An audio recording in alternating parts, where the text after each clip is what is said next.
Hi, I am doctor Bhavana B Shinde और आज मैं आपको वेलकम करती हूँ ऑटिज्म डॉक टॉक के 5वें एपिसोड में। तो जो कि हमारा प्लेटफॉर्म ग्रो हो रहा है, काफ़ी सारे क्वेरीज आ रहे हैं, काफ़ी सारे क्वेश्चंस आ रहे हैं, काफ़ी सारे सजेशंस आ रहे हैं। तो उसके चलते हमने इस बार एक स्पेशल गेस्ट को बुलाया है जो फील्ड ऑटिज्म की मेन पिलर फील्ड कही जाएगी।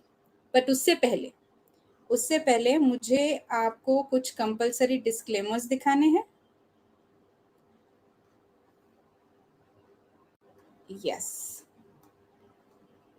this is the platform we have been talking about where we interact with the experts and who's who of autism care, which cater to autistic individuals and their caregivers. ये जो चीज़ हमेशा हम बताते हैं कि इस प्लेटफॉर्म के थ्रू जो भी जानकारी दी जाती है वो किसी के भी लिए पर्सनल मेडिकल एडवाइस नहीं है। ये जनरल प्लेटफॉर्म बनाया गया है जिसके साथ HCP हेल्थ केयर प्रोफेशनल्स भी जुड़ सकते हैं, पेरेंट्स भी जुड़ सकते हैं और जनरल पॉपुलेशन भी जुड़ सकती है। Okay, so here is our guest today. Yes guys, we have a developmental pediatrician on our platform. Finally. So this young vivacious lady, her name is Dr. Nirali Lohia. I'll take you through her very impressive CV. So she has done her MD in pediatrics, fellowship in developmental and behavioral pediatrics, and currently she is working as consultant developmental pediatrician. Okay, so here is her CV. बंदी gold medallist है MBBS में। उन्होंने MD paediatrics के बाद fellowship भी करी है जो कि डेवलपमेंटल एंड बिहेवियरल पीडियाट्रिक्स में की हुई है, और उनका अनुभव सिर्फ इंडिया में ही नहीं, so she also has served as developmental pediatrician at Liverpool, United Kingdom. उनके काफ़ी सारे पब्लिकेशंस भी हैं। तो with this, let me welcome Dr. Nirali Lohia. Hi Nirali, Hello. how are you? Hello, Dr. Bhavna. I'm good. How are you? All well. So thank you so much. जैसे आपका नाम निराली है उसी तरह आप एक और चीज़ के लिए निराली है क्योंकि आप इस प्लेटफॉर्म की फर्स्ट नॉन सेवाग्राम गेस्ट है। So this simply means the platform is growing and people are open and eager to be here on the platform. Yeah. Congratulations for that to you as well, Yes. because I think so we require such platforms. हमें ऐसे बहुत सारे platforms की ज़रूरत है जहाँ पे awareness create करी जाए ऐसी field की जो कई बार general public को aware नहीं होता है. So I am really grateful, Dr. Bhavna, कि आज मैं ये platform पे हूँ. I am really thankful to Autism Doc Talk that today we are here and hope we have some good discussion and the parents and the other healthcare professionals also become aware about this field. Discussion की बात की तो हम आपको छोड़ेंगे तो नहीं, निचोड़ के लेंगे आज क्योंकि हमारे यहाँ पहली बार डेवलपमेंटल पीडियाट्रिशियन आई है। तो जैसे आपने अभी कहा डॉक्टर निराली कि कुछ फील्ड्स के बारे में अवेयरनेस नहीं है, सो can I say that developmental paediatrics is also a field people are not very aware about, at least in India. मैं आपको अपना एग्जाम्पल बताती हूँ। सो MBBS MD करने के बाद मैंने फार्मास्यूटिकल कॉरपोरेट के साथ काम किया है, who's who of corporates। तो उसके बावजूद I wasn't aware of developmental paediatricians वो होते हैं और उनके पास इन चीज़ों के लिए जाना होता है, इसके बारे में मेरे में अवेयरनेस नहीं थी until I had to consult the one।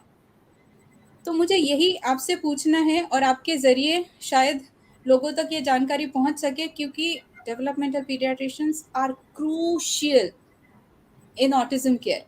तो आपके थ्रू मुझे ये जानकारी लोगों तक पहुंचानी है कि who are the developmental pediatricians and what do they do? Okay. Yeah, that's a very insightful question. As you correctly said, yes, अपने इंडिया में developmental and behavioral pediatrics field की awareness बहुत कम है.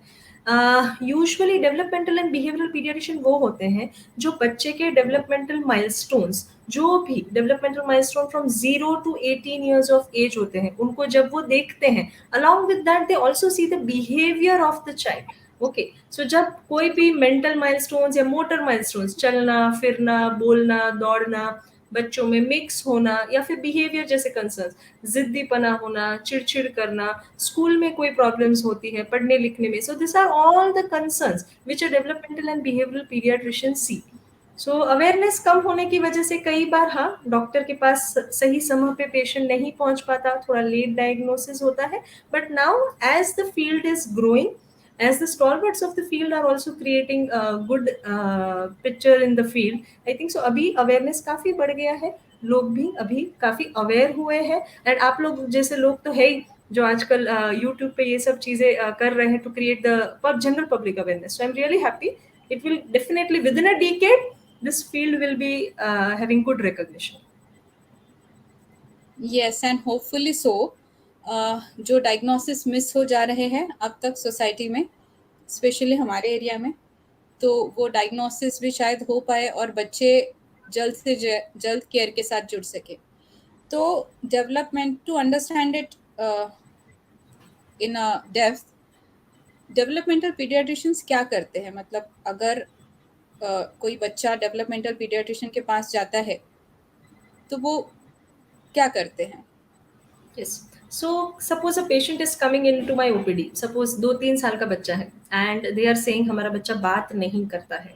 This is the very usual complaint we see, और आजकल Covid में almost all parents are saying थोड़ा सा लैंग्वेज डिले हो रहा है, बोल नहीं रहा है, स्पीच प्रॉब्लम है। ओके, सो बहुत बेसिकली ये कंप्लेन के साथ आते हैं। So first of all detail history and observation of the child is required. हम पूरा हिस्ट्री लेते हैं पेरेंट्स के पास कि सिर्फ यहाँ पे नहीं, घर पे क्या क्या चीजें कर पाता है, बच्चे की क्या कैपेसिटीज हैं, कहाँ कहाँ तकलीफ आती है, बिहेवियर में कोई तकलीफ है कि नहीं, सोशल कम्युनिकेशन कैसा है। So there are multiple areas of development which a developmental pediatrician not only ask parents, सिर्फ पेरेंट्स से नहीं पूछते, इवन वही खुद ऑब्जर्व करते हैं चीज़ों को या एक्टिविटीज देके, फिर वो उनका एक क्लिनिकल इम्प्रेशन या समरी बताते हैं। उसके बाद कई बार अगर ज़रूरत पड़ी तो वो डायग्नोसिस या फिर निदान को पहुंचने के लिए कोई बार टेस्ट भी परफॉर्म करते हैं। ये टेस्ट बहुत लंबे चलते हैं, अराउंड 3-4 घंटे के होते हैं, जिसमें बिहेवियर के टेस्ट होते हैं, बुद्धिमत्ता के टेस्ट होते हैं, बच्चे की भाषा लैंग्वेज के टेस्ट होते हैं। अगर कोई स्पेसिफिक डायग्नोसिस मिल रहा है जैसे कि ऑटिज्म, ADHD, लर्निंग डिसेबिलिटी, तो कई बार ये भी टेस्ट परफॉर्म किए जाते हैं टू मेक श्योर कि बच्चे की स्ट्रेंथ्स क्या है, बच्चे की वीकनेसेस क्या है। इट्स नॉट ऑलवेज नेसेसरी कि डायग्नोसिस मिले, इवन हमें पता चले कि बच्चा कितना पीछे है एंड क्यों पीछे है, तो चाइल्ड इज वर्केबल, हम उसके ऊपर काम कर सकते हैं, right? So this is what is required. So a developmental pediatrician, I think so, gives a good dedicated time to each and every patient after detailed history observation and neurological examination। उसके बाद वो आपके plan बनाता है कि अब अपन आगे कैसे बढ़ेंगे and what you need to do at home. कहीं पे मेडिसिन की जरूरत लगी तो मेडिसिन, थेरेपी की जरूरत लगी तो थेरेपी, तो गोल और प्लान बना के पेरेंट्स को काउंसिल करता है। Okay, perfect perfect. तो उस इसे मैं समराइज करने के लिए ये कह सकती हूँ क्या कि डेवलपमेंटल पीडियाट्रिशियन बच्चों के जो बच्चा आपके पास आता है उसके डेवलपमेंट का स्टडी करते हैं, और कहीं डिले है तो उस डिले को आइडेंटिफाई किया जाता है, और डिले किस तरीके का है, किस प्रकार का है, उस दिशा में वर्कअप कराया जाता है, इवैल्यूएशन कराया जाता है, और फिर अप्रोप्रिएट गोल्स सेट करके एक लाइन ऑफ मैनेजमेंट बनाई जाती है, एक लाइन ऑफ ट्रीटमेंट बनाई जाती है। ट्रीटमेंट किसी भी प्रकार की हो सकती है। सो आज हम ट्रीटमेंट में ज़्यादा नहीं जाने की कोशिश करेंगे, will focus more on the screening part and diagnosis part. Yes, तो so perfectly मेरा ये summed up। Yes yes perfect. तो डॉक्टर निराली, एक और चीज़ जाननी थी मुझे। जैसे हमारे प्लेटफॉर्म पे HCPs भी होते हैं, हेल्थ केयर प्रोवाइडर्स। तो अगर जो पीडियाट्रिशियंस है या तो जनरल फिजिशियंस है, जो फैमिली फिजिशियंस होते हैं हमारे, तो Yes. कब डेवलपमेंटल पीडियाट्रिशियन के पास बच्चा रेफर करना चाहिए? Okay, fine. So usually developmental paediatrician के पास patients, as you correctly said, general physicians के पास आते हैं, या फिर पीडियाट्रिशियंस के पास, या थेरेपिस्ट के पास, कई बार पेरेंट्स के ही अंदर अंदर की बातों से कि वहाँ के थ्रू आ जाते हैं। तो जब भी आपको आपके बच्चे में as compare to other children दिक्कत दिखता है, फिर वो बोलना, चलना, समझना कुछ भी हुआ, पेरेंट का कंसर्न, तो उनको तुरंत ही पहले अपने पीडियाट्रिशियन को मिलना चाहिए, या फिर अगर वो डेवलपमेंटल पीडियाट्रिशियन के संपर्क में तो उनको मिलना चाहिए। ठीक है, अगर वो चीजें पेरेंट्स को ही आइडिया आ गया, वेरी गुड। आज अपन ऐसा नहीं बोल सकते 2 साल के बाद, 5 साल के बाद भी बच्चा बोलता है, that's not very correct. So parents को राइट। एटलीस्ट जब भी दिक्कत लगे, so rather than अंदर अंदर बात करना, talk to your doctor. It can be anyone, general physician, pediatrician, it can be anyone, but talk to your doctor. और अभी अपन बात करेंगे डॉक्टर या थेरेपिस्ट की। सो यूजुअली डेवलपमेंटल माइलस्टोन्स अगर वो लोग ट्रैक करते हैं बच्चों के, कि एज अप्रोप्रिएट, इतना एज तक बच्चे का ये हो जाना चाहिए। जैसे अपन 3 मंथ्स का बच्चा देखें, तो एटलीस्ट 3 मंथ्स के बच्चे का सोशल स्माइल आ जाना चाहिए, आई कॉन्टैक्ट एटलीस्ट आ जाना चाहिए। 6 मंथ्स तो अपर लिमिट हो गया, जब बच्चे के वार्मफुल एक्सप्रेशंस आ जाते हैं, मम्मी पापा को उठाने के लिए जब वो हाथ लेने लगते हैं या अटेंशन लेने लगते हैं। 9 मंथ्स पे अराउंड वो लोग भी हुंकारे देना शुरू कर देते हैं, पेरेंट्स जब उनके सामने आवाज करते हैं तो वो भी वैसे ही रिस्पॉन्ड करना शुरू कर देते हैं। 12 मंथ्स पे यस। अराउंड एटलीस्ट वो चीजें दिखाना शुरू कर देते हैं, आइडेंटिफाई, भले बोले नहीं, पर एटलीस्ट आइडेंटिफाई कर देना चाहिए कि वेर इज द फैन या वेर इज द लाइट। ऐसी चीजें अगर करना शुरू कर दे, पॉइंट करना शुरू कर दे, अराउंड 18 मंथ्स में, मैक्सिमम 18 मंथ्स पे एटलीस्ट मीनिंगफुल वर्ड्स आ जाने चाहिए। Meaningful words will be like, जैसे पूरा दिन तो बच्चा एबीसीडी बोलता है मैडम, कलर्स बोल लेता है, पर अगर वो आइडेंटिफाई करके समझ के एबीसीडी या कलर्स बोलता है, then it is meaningful. Otherwise it is just रटाफिकेशन। सो वी यूजुअली से कि आपको देख के मम्मा बोलता है क्या, आपको देख के ही पापा बोलता है क्या। So meaningful words is something I am stressing upon, कि बच्चे का मीनिंगफुल वर्ड्स आ जाए at around 18 months. Then around 24 months जब आप देख रहे हो, तो बच्चे का एटलीस्ट वर्ड्स ज्वाइनिंग आ जाए, खाना दो, पानी दो, मम्मा ये। 3 इयर्स पे एटलीस्ट सेंटेंसेस छोटे छोटे बनाना शुरू हो जाए। तो ये सब चीज़ें एटलीस्ट आपको डेवलपमेंट में देखनी चाहिए। एंड एज यू सेड कि थोड़े ऑटिज्म स्पेसिफिक, तो मैंने जितने भी साइंस एंड सिम्टम्स या चीज़ें बोली, ये सब साधारण बच्चों में देखने को मिलती है। तो ये चीज़ों का अगर अभाव है, या कहीं पे भी बच्चा पीछे है, डीले है, immediately meet your doctor. Okay, ताकि वो आपको सलाह दे सके कि सही में डीले है कि नहीं, और अगर अच्छा चल रहा है तो और अच्छा कैसे अपन बना सकते हैं। Yes, yes, very beautifully explain निराली। तो उसी से जुड़ा हुआ एक क्वेश्चन, और ये मेरा पर्सनल एक्सपीरियंस भी है, और काफ़ी I think most of the parents of autistic children can relate to me. So जब हमें पता चलता है कि बच्चे में डिले है, तो फर्स्ट हमारा जो रिएक्शन होता है वो डिनाइल का होता है। बच्चा 2 साल का है, 2.5 साल का है, और हमें पता होता है कि पता नहीं होता, ऐसी बात नहीं है, पता होता है। बात है एक्सेप्टेंस की, ठीक है। तो आप आपके पास भी काफ़ी बार ऐसे आते होंगे पेरेंट्स। में एक और पेरेंट का एग्जांपल देना चाहूँगी। उनका बच्चा 4 साल का था, और जब हमारी बात हो रही थी, तब she was actually aware that the child was different, but वो मानने के लिए तैयार नहीं थी। तो उनका कहना, हाँ, जैसे आप ही की बात से मुझे याद आया कि मीनिंगफुल वर्ड्स, तो बच्चा हाँ बोलता है, पूरा दिन बोलता है, चाचा मामा दादा पापा पूरा दिन बोलता है, दाल चावल पानी सब्जी, बट क्या वो उसी वस्तु को लेके या उसी इंसान के लिए वो वर्ड यूज होता है, ये जानने की जब कोशिश की, तब उसका आंसर नेगेटिव में था।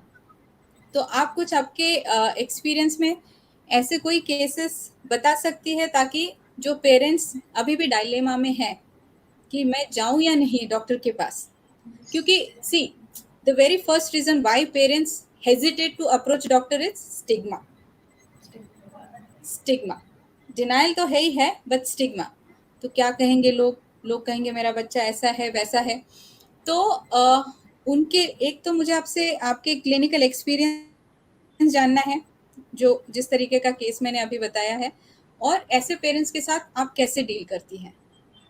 Yes, very very truly said, क्योंकि यूजुअली मेरे भी क्लिनिक में जब पेशेंट आते हैं मेरे सेंटर पे, 80 to 90% of the parents are not ready to accept the diagnosis. उनको कोई लेबल या कोई स्टिग्मा या डायग्नोसिस जरूरत नहीं होती। सच बोलो, पेरेंट्स को जरूरत होती है एक सपोर्ट की, और उनका बच्चा कैसे आगे बढ़ा जाए। अगर आप उनको बोलोगे डायग्नोसिस मेरे लिए है ताकि मुझे कैसे आगे बढ़ना पता चले, ओके, मैं आपको आपका बच्चा जहाँ पीछे है वहां अगर आप काम कर सको, they are ready to do it. कोई भी पेरेंट्स ऐसा नहीं बोलेगा कि नहीं मेरे बच्चे के ऊपर मुझे काम नहीं करना है, तकलीफ नहीं है। दे नो तकलीफ है, इसीलिए डॉक्टर के पास आए हैं, okay, but they are hesitant because it's a very autism spectrum disorder. सुन के ही बहुत बड़ा ऐसा लगता है, पता नहीं क्या हो गया, ठीक है। सो यूजुअली इतना बड़ा नाम वगैरह, इतने बड़े डायग्नोसिस सुन के parents are also very reluctant. और आज अपन गूगल करेंगे तो ये within 0.1 second you are getting 1 lakh 10 lakh results, an number of videos and everything. So parents बहुत डर जाते हैं। सो आई ऑलवेज से कि कुछ कुछ सिम्टम्स दिख रहे हैं, but we have to work on the child and every parents are ready to work on the child. उनको आप सिर्फ सपोर्ट दो। एक एक पेशेंट, मेरी अपॉइंटमेंट 45 मिनट्स 1 आवर चलती है, just because I need to know कि आप कितने स्टेज पे हो एक्सेप्ट करने के, ठीक है। आप, आपका सपोर्ट क्या है। Even mother requires a good amount of support, father support, grand parents support. तो वो सपोर्ट, उनको कितना सपोर्ट मिल रहा है, that is something very important. If mother is doing alone, अकेली 3 महीना काम करेगी, ड्रेन हो जाएगी, बंद कर देगी काम करना। दे हैव कंटिन्यूअस एक डॉक्टर, थेरेपिस्ट, पूरी टीम का सपोर्ट लगता है, उनके फैमिली मेंबर का सपोर्ट लगता है। तो वो सब हिस्ट्री, और जब ये हम चीजें करते हैं तो हम पूरा एक एटमॉस्फेयर बैकग्राउंड जान लेते हैं, तब हमें आइडिया होता है कि कितना स्टेज तक वो एक्सेप्टेंस के ऊपर है, okay. And while doing assessments, मैंने जो बोला ना, जो असेसमेंट ऑलमोस्ट चलते हैं ना, वो 2-3 घंटे के होते हैं। हाँ। तो वो बच्चा खुद भी परफॉर्म करता है, और कई रिपोर्टिंग होते हैं, पेरेंट्स का रिपोर्टिंग। तो हुँ, यूजुअली पेरेंट्स भी सही सही ही रिपोर्टिंग देते हैं कि जो करता है वही, और जो फंक्शनल है, जो बच्चा कर रहा है, वो तो ऑटोमेटिकली दिख ही जाएगा। तो पेरेंट्स जी। खुद ही बोल रहे हैं, हाँ ये नहीं कर रहा है, हाँ ये नहीं कर रहा है, इस पे मैं थोड़ा काम करूंगी। So we start telling them do work. आप जो वर्क कर रहे हो, आप मेरे डायग्नोसिस पे काम कर रहे हो। सो रादर देन वर्किंग और thinking about the diagnosis, start doing work. And usually parents then agree, वो खुशी खुशी काम करते हैं, और वो मोटिवेटेड और सपोर्टिव फील होके जाते Nirali, you impressed me when you said that the diagnosis is for me, and the areas where we need to work upon, we will work it together. It was so very powerful. So thank you so much for this. तो इसके साथ मैं आपको थोड़ा और इसके detail में लेके जाना चाहूँगी। जो हैं। ऑटिज्म का स्क्रीनिंग होता है, मान लीजिए आपके पास बच्चा आता है जिसे किसी पीडियाट्रिशियन ने या जनरल फिजिशियन ने या फिजिशियंस या और किन्हीं डॉक्टर ने ये बोला हो कि इनका ऑटिज्म के लिए इवैल्यूएशन करना है, तो इसलिए आप डीपी के पास, डीपी यानी डेवलपमेंटल पीडियाट्रिशियन के पास रेफर करते हैं। तो जब ऐसा बच्चा आता है तो आपका स्क्रीनिंग और डायग्नोसिस तक पहुंचने का तरीका क्या होता है? सो एज वी डिस्कस्ड कि हम थोड़े 3-4 घंटे के कई बार असेसमेंट्स रखते हैं, क्योंकि बच्चा भी फ्रैंकली कई बार फर्स्ट नया सेटिंग है, उतना कोऑपरेटिव नहीं होता। तो हमें 2-3 मल्टीपल सेशन लगते हैं बच्चे के साथ रैपो बिल्डिंग में, and to reach to a conclusion. Whenever we come to a conclusion और a summary, we have to make sure कि हमने वो करेक्ट एनवायरमेंट में किया है, एंड एटलीस्ट बच्चा और पेरेंट्स कंफर्टेबल थे। आई नॉट से पूरे सपोर्टिव या बेस्ट कर रहे थे, एटलीस्ट कंफर्टेबल थे। तो कई बार 3-4 अपॉइंटमेंट्स उसमें चली जाती है। That is one thing. There are some tools जो इंडिया में, यूएस में, यूके में, ऑस्ट्रेलिया में वैलिडेटेड है, ओके। कुछ क्वेश्चनर्स होते हैं, कुछ ऑब्जर्वेशन बेस्ड होते हैं, कुछ बच्चे को परफॉर्म करना होता है। ये टूल्स आपके डेवलपमेंटल पीडियाट्रिशियंस यूज करते हैं। अगर उसमें दिक्कत आई तो वो स्कोरिंग के हिसाब से आपको समझाते हैं कि अब आपको ये चीज़ों पे काम करना है। विद इन अ मंथ और 2 मंथ्स हम फिर से फॉलो अप लेके विल रीच कि अभी अपन कहाँ पे डायग्नोसिस पे पहुंचे कि नहीं। Usually less than 2 years we don't give the diagnosis, we just say yes. थोड़ा सा रिस्क है, काम करो। After 2 years we are at a certain stage that we can tell the diagnosis है नहीं है, माइल्ड मॉडरेट कैसा है। एंड आजकल फ्रैंकली इतने न्यूअर मेथड्स आ गई है, जैसे general body movement and everything, जिसके लिए थोड़ा सा ट्रेनिंग लगता है। As early as 3 to 6 months पे भी आप प्रिडिक्ट कर सकते हो कि फीचर्स है कि नहीं। अगर आप इतनी छोटी एज में डेवलपमेंटल माइलस्टोन्स और बॉडी मूवमेंट्स को देख के अगर प्रिडिक्ट कर सकते हो कि ये बच्चे को ये चीज़ों में ज़रूरत लगेगी, यूजुअली हम ये ऑटिज्म के जो सिबलिंग दूसरे छोटे बच्चे होते हैं उसमें यूज करते हैं। तो आजकल सुविधाएं बहुत सारी बढ़ गई है, भले रिसर्च फेज में है पर अच्छे रिजल्ट्स आ रहे हैं और नॉन इन्वेजिव है, डेफिनेटली करने चाहिए और पेरेंट्स को अवेयर करना चाहिए कि ये चीज़ों पे आप काम करना अभी से शुरू कर दो। So screening tools are there, diagnostic tools are there, बहुत सारी चीज़ें आजकल अवेलेबल है, सिर्फ हेजिटेंसी के बिना डॉक्टर से मिलो। Correct, correct. और ये बहुत नई चीज़ आपने बताई है कि even I wasn't aware of, even the age of, by the age of 3 और 6 months you can have some predictors in hand. So that was new to me, and definitely अगर पेरेंट्स हमें सुन रहे हैं या तो फिर हेल्थ केयर प्रोफेशनल्स हमें सुन रहे हैं, तो हमें ऐसी न्यू टेक्नोलॉजी का लाभ ज़रूर उठाना चाहिए। और जैसे डॉक्टर निराली बता रही है कि ये जनरली उन बच्चों में ज़्यादातर यूज़फुल है जिनके सिबलिंग्स पहले से ही ऑटिस्टिक है। तो और हमने इसी टॉपिक पे हमने जेनेटिक्स पे भी बात करी हुई है। So this is very very powerful. So Nirali, मुझे एक और चीज़ जाननी थी। आपने अभी क्वेश्चनर्स का जिक्र किया है और एक और चीज़ आपने टूल्स के बारे में भी बोला है, ऑब्जर्वेशंस एंड टूल्स। तो एक एक दो दो एग्जाम्पल्स भी अगर देती है आप उनमें से, तो शायद हमारे पेरेंट्स समझ पाए कि किस तरीके का होता है। यस, सो एम चैट करके एक बहुत फ्रीली अवेलेबल टूल है जो काफ़ी हेल्थ केयर प्रोफेशनल यूज़ करते हैं। बहुत सिंपल 10-15 मिनट्स का क्वेश्चनेयर है जहाँ पे पेरेंट्स जहाँ पे हेल्थ केयर प्रोफेशनल वो टूल एडमिनिस्टर के आपको बता सकते हैं स्कोरिंग में बच्चा लो रिस्क पे है, मीडियम रिस्क पे है, हाई रिस्क पे है और कौन से एरियाज पे काम करना है। ओके, तो ये टूल्स आजकल अवेलेबल है। अदरवाइज सोशल कम्युनिकेशन के क्वेश्चनेयर्स है, इनक्लेन की बहुत सारी स्टडीज हुई है। सो इवन कई चीज़ों में एप्स वगैरह अवेलेबल है। पर तो भी पेरेंट्स मुझे ऐसे लगता है खुद डॉक्टर बनने से पहले एक बार डॉक्टर की सलाह ले तो थोड़ा बेटर रहता है। कई बार क्या होता है, हाफ नॉलेज इज वर्स। अगर आप खुद ही वो चीज़ एग्जैक्टली। एप्स में डायग्नोसिस करने लगते हो, sometimes even you don't know कि whether you are doing correctly और नॉट। सो अवेयरनेस अच्छी बात है, पर कई बार वो awareness direct application without full knowledge is something not very wise. So अगर हो सके तो डॉक्टर्स को एटलीस्ट अप्रोच करके उनको बोलिए कि आप प्लीज टूल्स अप्लाई करके मेरे बच्चे में देख के मुझे बताइए कि चीजें आ रही है कि नहीं। हाँ, ये बहुत अच्छा पॉइंट उठाया आपने निराली। और इसमें एक और चीज़ होती है जो मैं बताना चाहूँगी कि जो क्वेश्चंस होते हैं, भले हम अंग्रेजी समझ पा रहे हो बट उस क्वेश्चन का मेडिकल मीनिंग अलग हो सकता है। मेरी तो हाँ, तो वो क्वेश्चन आप भले आप समझ पा रहे हो कि आप जनरल इंग्लिश में अगर उसे ट्रांसलेट कर रहे हो, तो आप उसे परफेक्टली आप पकड़ नहीं पाएंगे कि वो क्या पूछना चाह रहे हैं। तो it is always and always advisable to take help of your medical practitioners. Yes, आपके फैमिली फिजिशियंस हो सकते हैं या तो फिर आप डायरेक्टली डेवलपमेंटल पीडियाट्रिशियन से भी संपर्क कर सकते हैं। तो ये बहुत ही इम्पोर्टेंट बात आपने छेड़ी है डॉक्टर निराली। तो अ, एक और चीज़ मुझे जाननी थी। एक हमारे व्यूअर है मिस्टर शंकर, उनसे ये क्वेश्चन आया है कि what are the red flags of autism. Yes, तो आप सो ऑलरेडी शायद अब हमने डिस्कस किया कि जो developmental milestone 6 months, 9 months, 12 months, वो मैंने काफ़ी ऑटिज्म स्पेसिफिक ही बताए थे क्योंकि ये प्लेटफॉर्म ऑटिज्म स्पेसिफिक व्यूअर ज़्यादा कैच करता है। ओके, पर आई थिंक सो और 2-3 अगर ऐड करने हो तो स्पेसिफिकली आई विल से कई बच्चे अराउंड 12, 15, 18 मंथ से जो चीज़ें सीख गए हैं, जैसे कि अच्छा आई कांटेक्ट था, बाय बाय वगैरह था, इंस्ट्रक्शन फॉलोइंग था, छोटी छोटी इंस्ट्रक्शन, कई बार पीछे जाते हैं। ओके, सो ये पीछे जाने वाली चीज है ना, उसको हमें लाइटली नहीं लेना चाहिए और डेफिनेटली एक डॉक्टर को पूछना चाहिए कि पहले ये करता था, अब ये चीज पीछे चली गई है। अगर 3 to 6 मंथ्स आपको 3 मंथ्स कॉन्स्टेंटली लग रहा है कि यार 3 महीने हो गए, पहले करता था अब नहीं कर रहा है, तो डेफिनेटली ये शायद रिग्रेशन का पार्ट हो सकता है और आप अपने डॉक्टर से एक बार मिले।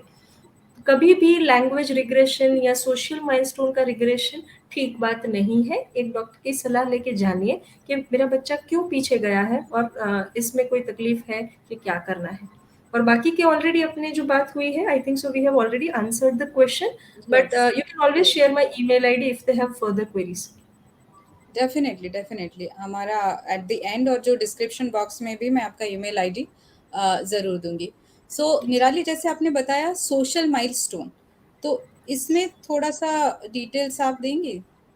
यस, सो सोशल इमोशनल माइलस्टोन अगर मैं बोलूँ कि छोटा 1.5-2 महीने का भी बच्चा होता है ना, वो मदर, स्पेशली मदर का वार्मथ रिकॉग्निशन पहचान पाता है। किसी को भी देख के, ह्यूमन फेस को देख के जब उसके साथ खेलने की कोशिश करते हैं तो एक स्माइल आ जाती है, that's what we call social smile. So as early as 1.5-2 months पे काफी काफी सोशल इमोशनल माइलस्टोन हमें देखने को मिलते हैं। Then at around 6 months usually वो एक्सप्रेशन शेयर करने लगते हैं, सामने वाले के साथ खेलने की कोशिश करने लगते हैं, एक्साइटमेंट दिखाते हैं, कम टू अस और पिक मी अप।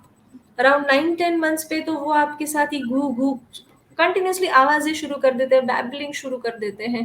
12 मंथ्स पे वो अच्छे से आई कांटेक्ट और आपके इंस्ट्रक्शन फॉलो कर शुरू करने देखने थे, चीजें देखने लगते हैं। Okay, so this are all socio emotional milestones you should definitely seek. At least first 2 years are very important for the socio-emotional development of a child. अगर आप ये, और स्पेशली 12 मंथ्स के बाद तो धीरे धीरे पीयर का भी अप्रोच आने लगता है। तो how my child approach any peer, whether it's aggressive, fighting, धक्का मारने वाला, कैसा अप्रोच है।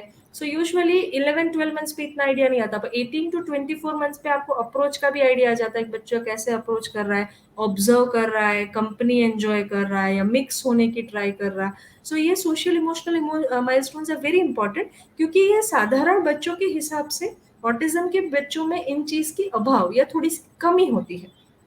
सो अगर वो चीजों को पहले से काम करने पे अपन वी स्टार्ट वर्किंग ऑन, तो वो बहुत जल्दी जल्दी कैचअप होता है, because they are in developing phase. So usually say less than 2 years अगर डायग्नोसिस या फिर डायग्नोसिस से भी ज्यादा रिस्क फैक्टर्स मिल जाते हैं और इस पे काम करो, they do wonders with in 6 months.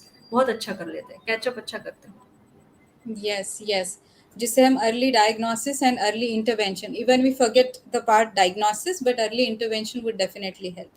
Yes. So एक और चीज़, हमने अभी डॉक्टर गूगल की बात की है कि जो पेरेंट्स गूगल पढ़ के आते हैं, तो एक और चीज़ गूगल से रिलेटेड ही है जो एक पेरेंट्स के थ्रू ही आया है, vaccine and autism. What is your take on it? Yes, so vaccines and autism ये जो थी ना, वो अराउंड 1800 या बहुत पुरानी स्टडीज थी, जहाँ पे बोला था एमएमआर के साथ जो प्रिजर्वेटिव था, वो चीज का ऑटिज्म के साथ रिलेशन था। But presently there is no study, no research that supports कि वैक्सीन कॉजेज ऑटिज्म। हर बच्चे को हर वैक्सीन मिलना उसका राइट है।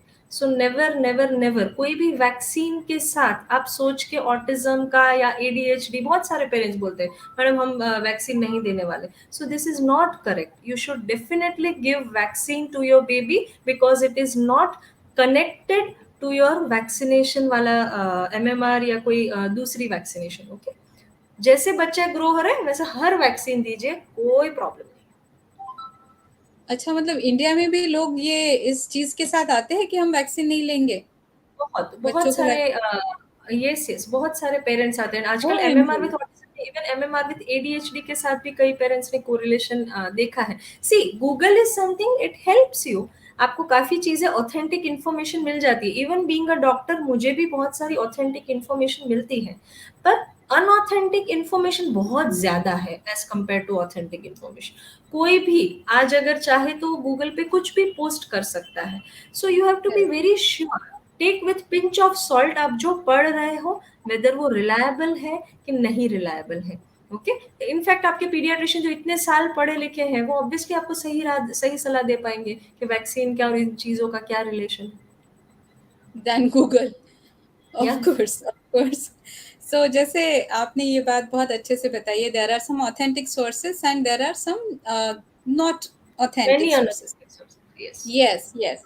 तो एक्चुअली गूगल तभी आप किसी टॉपिक के बारे में यूज़ कर सकते हैं जब आपको पता है कि ऑथेंटिक सोर्स है और यहाँ से आपको रिलायबल इंफॉर्मेशन मिलेगी। और ऐसे सोर्सेस 99% लोगों को नहीं पता होते हैं। मीडिया सो को।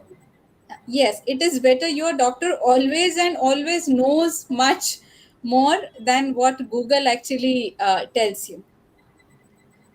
So, this is the last section of the discussion.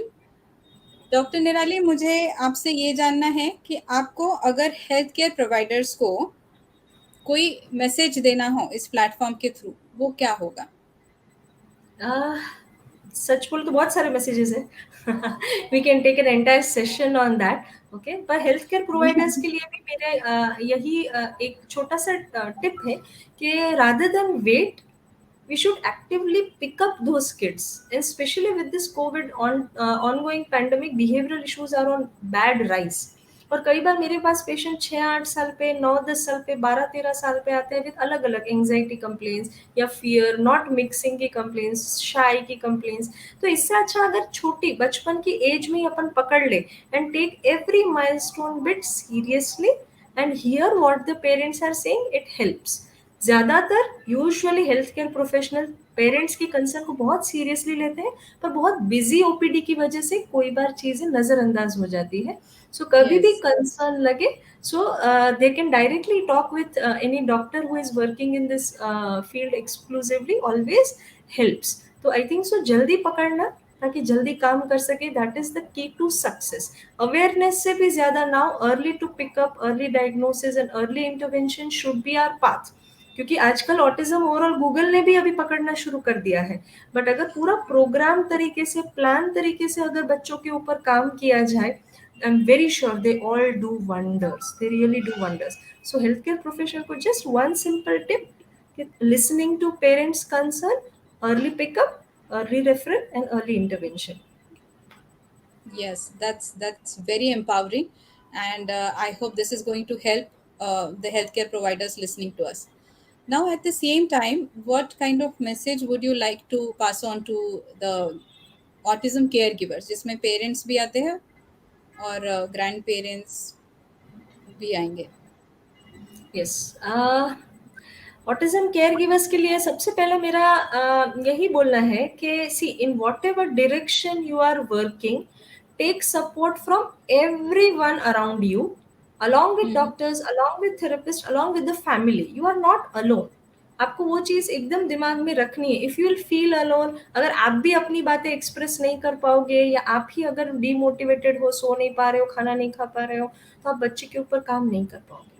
So if you have also any problem, consult a doctor, meet a counselor. It's always good. क्योंकि आप अगर पॉजिटिवली अपने बच्चे के ऊपर काम करोगे तो आपका बच्चा ज्यादा जल्दी से आउटकम या रिजल्ट दिखाएगा. Okay, and another thing is trust your doctor. Google में बहुत Yes. सारी इंफॉर्मेशन है, मैं पहले भी बोलती हूँ, you have to trust your doctor जिन्होंने इतने साल तक, इतने सालों तक ये चीज़ों का स्टडी किया है. And you have to work कि पूरी टीम इम्पॉर्टेंट है. सिर्फ स्पीच नहीं है, बोल नहीं रहा है, तो डायरेक्टली स्पीच थेरेपिस्ट से के पास जाने से अच्छा एक बार क्यों नहीं बोल रहा, कहाँ दिक्कत है, और कोई चीज़ों की दिक्कत है कि नहीं स्पीच के साथ, बिहेवियर की, या कोई डायग्नोसिस या ऑटिज्म ऐसा कुछ तो हम नहीं देख रहे. So always work in the team. So इसलिए आपकी डेफिनेटली पीडियाट्रिशियन की सलाह लीजिए, रादर देन डायरेक्टली थिंकिंग बोल नहीं रहा है स्पीच थेरेपी से ठीक हो जाएगा. मेरे पास बहुत सारे ऐसे पेशेंट हैं, इनफैक्ट थेरेपिस्ट भेजते हैं कि मैडम इनको थोड़ा सा आइडिया नहीं है, अब प्लीज थोड़ा क्लियर करके दीजिए picture. So we are all working in a team and that you have to understand कि टीम रोल है, पेशेंस का काम है, डॉक्टर्स के ऊपर ट्रस्ट करना है, और मुझे भी सपोर्ट के साथ ही काम करना है, अकेले अकेले नहीं. That's very powerful, Nirali. Very, very powerful, because I can give you the first-hand account of the things where I have seen parents.